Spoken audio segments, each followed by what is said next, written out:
500 సంవత్సరాల పోరాట ఫలితంగా పరాధీనమైన శ్రీరామ జన్మభూమిని తిరిగి పొంది అయోధ్యలో జరిగిన బాలరాముని ప్రాణప్రతిష్ఠ సందర్భంగా శ్రీ సద్గురు భానుమతమ్మ గారి ఆశీస్సులతో శ్రీరామనాథ వేదాంత ప్రచార మండలి సంఘ సభ్యులు శ్రీ సీతారాముల కళ్యాణోత్సవం శ్రీరామ పట్టాభిషేక కార్యక్రమం ఘనంగా భక్తి శ్రద్ధలతో నిర్వహించారు। ఈ సందర్భంగా గురుదేవులు అనుగ్రహ భాషణం చేస్తూ రాముడంటే కేవలం విగ్రహం కాదని రామో విగ్రహవాన్ ధర్మః అంటూ ధర్మమే రాముడు రూపం ధరించి అని తెలిపారు।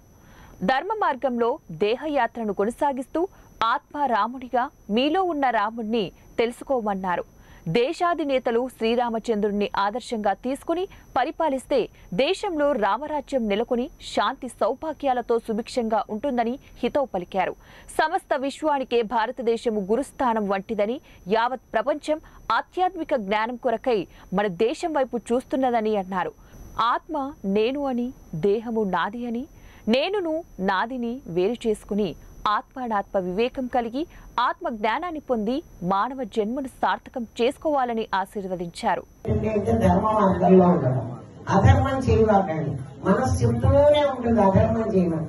అసలు అధర్మం ఏమిటో ధర్మం ఏమిటో మాకు తెలియలేదండి అనుకోండి। 3 గురించి ఆలోచిస్తే అధర్మం, ఒక్కటి గురించి ఆలోచిస్తే ధర్మం। ఇంకా అంతకంటే మేమేం చెప్పట్లేదు। ఆ ముగ్గురు గురించి ఆలోచించవాలి, అయితే నా పిల్లల్ని ఆలోచించద్దా అని అడగండి।